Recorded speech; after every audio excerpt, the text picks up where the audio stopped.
Hi, and welcome to today's training on prospecting.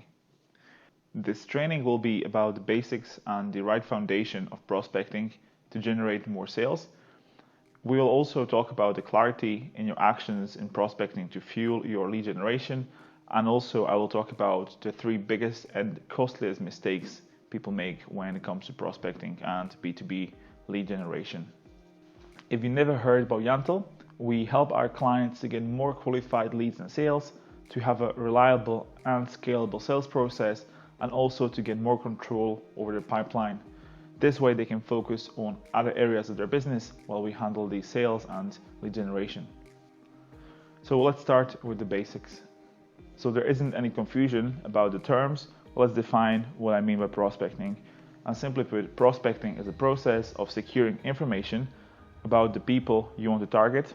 These people will be your prospect in the future. For instance, if you want to send them cold emails, you need to have their email address or the name and other information. So this process of getting the right information for the right people is called prospecting. When it comes to prospecting, you can't target any company or anyone in that company. You have to target a specific account and a person in that organization who is able to make decisions about your business. So we call these people a good fit prospect. And a good fit prospect is someone who meets your qualification criteria. For instance, if you are selling to a company based in the US, maybe in your state, making a specific amount of revenue every year with maybe up to 20 employees, and you need to speak to the marketing director, then we can say this person is your good fit prospect because they meet the criteria in terms of the accounts, the company where they work, and also in terms of what's their position and what kind of power they have in the sales process. So one of the most important things you can do is to create a customer avatar, which is basically a description of your good fit prospect, and you want to include information such as their company, their position, their pains, their goals, what they struggle on a daily basis, how you can help them, how you can achieve their goal in their position, and so on. So this will be a customer avatar, and this is the stepping stone of any prospecting or any actually sales process. As you start creating this customer avatar, one advice I would have for you is being specific is better than being too broad. Because if you target everyone, or at least if you try to target everyone, you will end up targeting no one. Being too broad is not effective in terms of your message you want to communicate, and also the attention you can grab, because it will not speak that has a specific pain your business can solve. Whatever you sell, if it's product or service, you need to target a specific person who will benefit from your offer. So let's look at the ecosystem of sales, B2B sales, and where prospecting fits into that. So very simply, I break down the sales process into 4 different parts. Firstly, it's prospecting, we just talked about. Then it's outreach, so that can be sending emails, doing cold calls, sending LinkedIn messages, connecting on Twitter or different social media. Then there's follow-up. People in most cases will not respond to your first message. And then there's closing, whether it's closing over the phone, closing via email or social media. There needs to be a process of actually asking for the money and securing the sale. As you see, prospecting is the first step in the entire machine of sales. So basically, prospecting fuels your lead generation. When I talk to clients, I always say they need to treat prospecting like an evergreen campaign. Essentially, that's a campaign which never stops. Your top of funnel prospecting should be always running, so you're able to fuel your machine, which is lead generation. Because if you don't have the right people to contact, if you don't have the right phone numbers, if you don't have the emails, obviously you can't do the outreach and you can't close any deals. So it's a very basic mistake, but some people simply are not able to generate more revenue because they're not reaching out to the right number of people on a daily basis, and this way their pipeline is always rather thin. If you're not sure how many people should enter your top of funnel lead generation system, very simply try to reverse engineer your desired goals. So if you want to make an X amount of sales, simply think about what's your conversion rate on your phone, what's the conversion rate on your emails or your LinkedIn messages, and based on that, you have to understand how many people have to enter your sales funnel in the first place. So it doesn't have to be a huge number. I think it's always better if you are consistent in your approach rather than doing a burst of activity. And why is that? We'll talk about later in this video. Now I will talk about some of the questions I get asked quite a lot. I think these questions are applicable not only to people who are just starting with their lead generation, but also to people who maybe have tried lead generation in the past and it didn't go quite well, or maybe if they have a sales process but it's not very formalized, or if their sales process is based on referrals and they want to start making more scalable and repeatable sales. So I think this is for everyone, and I think everyone can learn from that. So let's go through these questions very quickly, and then I will talk about my answers. So one of the questions is, where do I start? There's so much information out there. People read blogs, videos, books, courses, and people simply don't know where to start. What's the first thing to do? Next question, what technology to use? Again, there's many technology providers who provide different tools to do completely automated prospecting. Some people sell lists. Then you have these platforms which simply spit out prospects. Again, which one is the right tool to use? What should be the right pricing? Which tool performs better, and so on. Next, when you do prospecting, you also want to use some information you can leverage in the outreach. So you want to display in, let's say, a cold email that you understand their pain points, and you want to say this in the email. So how much information should you actually gather about that prospect? This is, of course, a very important question, because how much information you will gather about the prospect will influence how much time it takes to compile your list. And of course, the more time it takes, the more expensive it will get. Next, should you use tools which are completely automated? Should you use a mixture between a person managing the tool and doing some prospecting by hand and using tools to their advantage? Or should you just use completely manual prospecting? Next, as you start doing your prospecting, should you hire a team of people outside your business? Should you do it yourself? Or maybe should you hire a full-time employee just to take care of this element of your sales process? Next is budget. How much should you allocate to this evergreen prospecting campaign? How much should you allocate to the technology? Should you hire an expert who can help you, or should you maybe hire a cheaper VA? Should you hire someone junior on your team? How much should you pay for prospect? How much should you pay for lead? And again, these are very important questions that people are not sure where to start. Next, what should be the cost per prospect? What are good KPIs? Next, the question is who to target. Do you target the managing director, the CMO, the marketing person? Do you target more people in the organization? Do you target, let's say, the user of your solution? Do you target also the superior? Again, there's so many people to target, and some people just don't know, because maybe if you target person A, they will not reply, but if you target person B, then they will reply. And the difference is just in their position and in terms of how they use your product or service. So I will answer all these questions in a couple of minutes, but let's talk about the 3 biggest mistakes people make. Even before they start thinking about all these different questions, I think there are 3 major things people should address before they start anything to do with prospecting, and in fact with lead generation.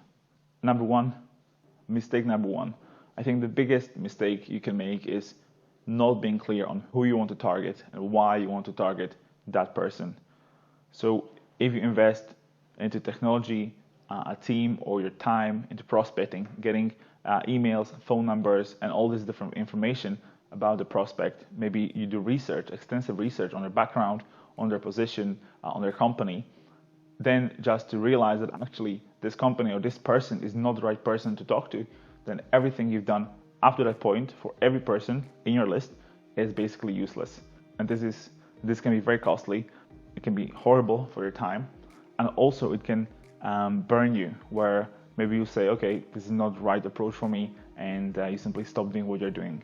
And as I said, it's important to have the evergreen campaign going, and just based on few bad mistakes like this, which maybe you will not even identify why people didn't reply to your messages, you stop doing everything altogether and you give up and you look at some different solutions. The second biggest mistake I see is people not having clear numerical targets.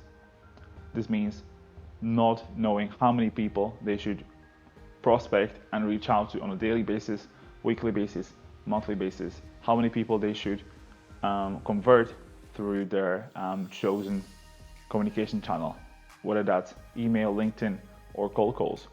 Because if you understand your numbers, you can basically look at your funnel and understand where's the mistake. If people are not replying to your messages, maybe the targeting is off. If you get them on the call, but they're not converting at the rate you want, maybe you have to say, maybe your offer is wrong for a target, and so on. And lastly, I think people really underestimate the effort it takes to reach out to people and to secure a meeting. I know there's many success stories online where people say, I messaged 10 people, I messaged 20 people, and I was able to generate X amount of meetings and X amount of revenue. Usually people who write these kind of articles or blogs, there is some sort of conflict of interest. Maybe they're trying to sell you a course, a training, maybe they're trying to sell you a tool, like a prospecting tool or cold emailing tool and so on. This can happen to us, but the fact is, often it will not happen just straight away, especially if you're just starting out, because there are many elements you have to do. You have to A/B test your messages, you have to maybe A/B test your positioning, maybe your offer, your call to action, and so on. So that's one element in terms of underestimating the effort. The second element of that is what it actually takes to generate a response. You have a lot of different tools that offer image personalization, research, follow-ups, and so on. And the fact is, more and more businesses and more people are using these tools. So your average prospect is used to all these different templates and gimmicks and tricks in their emails. So in fact, outreach is getting harder and harder for B2B businesses. And that's simply the reality of the situation right now. So maybe it's important to remember that to get the results you want, it's actually necessary to work a little bit harder than you expected. As we went through the questions, now I will try to answer them based on my experience prospecting and running lead generation campaigns. Question number 1, where do I start? I think the most important 3 things you can do is, number 1, have your customer avatar ready. Understand who you want to target. Number 2, understand your numbers. And lastly, think about the technology you will use. Luckily, there are many tools which allow you to do prospecting, such as finding the emails, their social media, finding their colleagues, and so on. So take into consideration what tools you can use to help you optimize your time and your prospecting. Question number 2, what technology should you use? If you want to do more research, use more of the manual approach. What kind of information do you need to have on that account and on that person? For example, if you want to have a lot of information, their background information about their position, the situation the company is in, and so on, you want to use more of a manual approach. This means a tool plus a person doing the research. If you are going for a mass approach, basically going for a volume approach, sending many emails, many LinkedIn messages, and basically playing the numbers game, which I don't think is very efficient in terms of the results.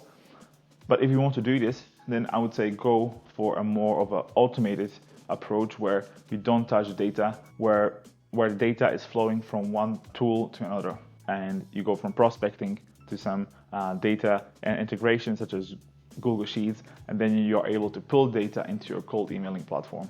So if you're talking about the essential piece of technology you need to have, I would say start with LinkedIn. If possible, go for their premium product. This will allow you to see more people, more companies, and then go for some sort of tool which allows you to find their emails. And lastly, you need to have something basic like Google Sheets to pull all this information together, where you can manipulate that and create like your own CRM from which you can message people, integrate to different tools, and do a lot of interesting stuff. Next question, how much information do you need? Again, this depends on the price point. I would say anything above 10K per deal, I would say invest more time into doing the research. Anything below that, I would say some basic amount of research and just basic information like email, first name, and so on. The fact is, if you're selling anything worthwhile where you need to invest your time to find their name, their email, and information about them, your product or service probably needs to have some sort of personalized messaging behind it. People are bombarded with messages, and therefore you have to stand out in some way, and personalization is a great way to do this. And of course, the more expensive your solution is, the more effort you have to put into your sales process. Should you use automation or should you do manual prospecting?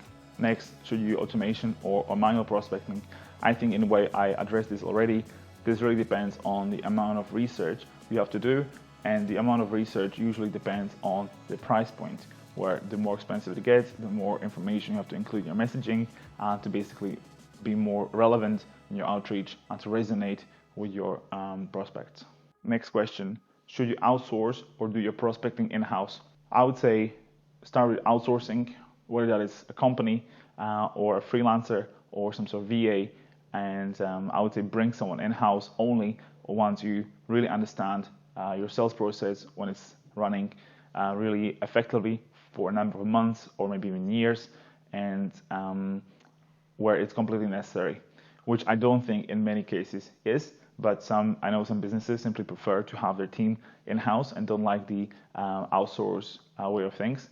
But outsourcing has many benefits, such as you are not locked down by different employee contracts, you save money for office space, and also usually outsourcing prospecting is relatively cheap. Next, how should you determine your budget? Well, I think this really depends on the price of your solution and how much you can invest into the entire process to secure that sales call or to secure that meeting. How much is this meeting worth to you? For example, if you're selling a service for $500, then it's unlikely you can spend maybe 2-3 days researching the company, the account, and what they do just to do this. Maybe it'll be effective, but in most cases this will not be time efficient in terms of how much you put in and how much you put out. When I count tools such as LinkedIn Premium, your cold email tools, research tools, and so on, that's around $150 per month. And if you go for a relatively low-end VA, which maybe you will have to train to do the prospecting for you, you're looking at around $6 per hour, right? So these are the costs I would estimate to get going. Of course, you can find some cheaper tools below this, and of course, you can maybe start doing the prospecting yourself to save some costs and to learn the process, which you can then pass on to your VA or to someone on your team. Next, what are good KPIs? As I said before, unless you work with a number of similar businesses who are trying to achieve extremely similar things or targeting similar group of people, it'll be possibly quite hard to do this. I think the best way to do it is simply get going and keep optimizing with time, meaning find better tools, try to reduce time, try to train your people, and basically do anything you can so you can bring down the costs of your prospecting and bring out the output. The other way you can understand how your KPIs should look, what is good, what is not good. Maybe you can talk to someone who does this, like for example ourselves, where we run a number of different prospecting and lead generation campaigns for our clients. So we can look at a campaign and we can sort of say, yes, you should improve here, or maybe this is not optimal, and this is how we can improve your KPIs so you're on target with your end goal, your number of meetings, and your sales. Who to target? Just like I said, with the research and budget and so on, if your solution, if your product or service is more expensive, in most cases, there's more than one person involved in making a decision to purchase. I think with many deals where the sales price is anywhere from 7 to let's say 10,000, you will see there's probably more than one person involved in making that decision. So in this case, it does make sense to target more people, because if person A doesn't answer, maybe you'll be able to generate a response from person B. So this is something you have to think about as you do your prospecting.